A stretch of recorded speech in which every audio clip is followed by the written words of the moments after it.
जब मैं ग्राउंड में जाता हूँ और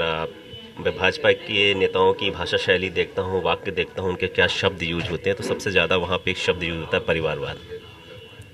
और वहाँ पे फिर आपके जिक्र ज़रूर होता है कि जब आप किसी पे भी, खासकर समाजवादी पार्टी पे आरोप लगाते हैं कि ये परिवारवाद से पीड़ित हैं, ये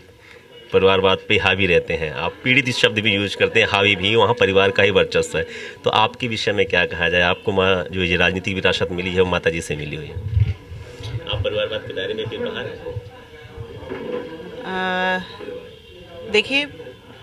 भारतीय जनता पार्टी जो अर्धनारीश्वर स्वरूप को स्वीकारती है, परिवार की संस्कृति का सबसे ज़्यादा सम्मान करने की मानसिकता में भारतीय जनता पार्टी है। परिवार का सम्मान है, परिवार का सम्मान है, परिवार का स्थान है। लेकिन वाद अगर कोई भारतीय जनता पार्टी में है तो वो राष्ट्रवाद है। नीलिमा कटियार जिनके बारे में आप बात कर रहे हैं कि परिवारवाद की श्रेणी में वो आती हैं कि नहीं आती हैं, मेरे मन में हमेशा ये बात रही कि एक कार्यकर्ता के तौर पर, कार्यकर्ता के नाते काम करते हुए,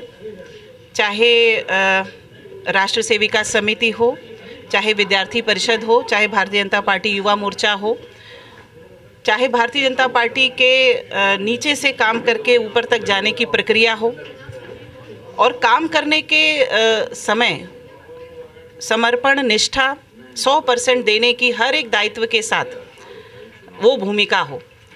उन सारी भूमिकाओं के अंदर, उसकी परफॉर्मेंस के अंदर 1% भी मिलावट माने वो मानसिकता में या काम में या समर्पण में वो चीज़ कहीं से भी नहीं आई कि एक ये मुझे बैग मिल रहा है और उस बैग के साथ हम काम कर रहे हैं। तो जैसे कोई भी कार्यकर्ता, हम जिस समय हमें 2017 में, हम 2002 में भारतीय जनता पार्टी युवा मोर्चे प्रदेश कार्य समिति सदस्य थे और उसमें लगातार जिम्मेदारियों का निर्वहन आप कार्यकर्ता हैं, हम ये नहीं कि आप अच्छे कार्यकर्ता हैं, आपने भाजपा के लिए बहुत किया, संगठन के लिए बहुत किया है और आपने मजबूत भी किया है, क्योंकि सतीश निगम जैसे चेहरे को यहाँ से हटाना, ये आपकी कार्यशैली, आपके संगठन का, और मेरे ख्याल से बहुत ज़्यादा लहर का इम्पैक्ट नहीं था आपके ऊपर, ये मानता हूँ 2017 चुनाव में आपने अपनी मेहनत से जीता था। लेकिन क्या ये चीज़ जो परिवारवाद है, जैसे आपने कहा आप समर्पण के साथ और सारी तरह से आप उसको अपना निर्वहन करती हैं, देश प्रेम, राष्ट्र प्रेम, सारी चीज़ें, तो ये उन लोगों के लिए भी तो है, वो भी तो कर सकते हैं, वो लोग भी तो करते होंगे देश प्रेम, राष्ट्र प्रेम, उसकी परिभाषा उनके लिए तो अलग नहीं होगी ना? ये मैंने पहले ही वैसे एक तो सबसे पहले एक क्लियर कर लीजिए कि 2017 के अंदर कोई मैंने सतीश निगम जी को नहीं, ऐसा ऐसा नहीं होता भी नहीं है, कहीं भी नहीं होता। और विशेषकर और इसलिए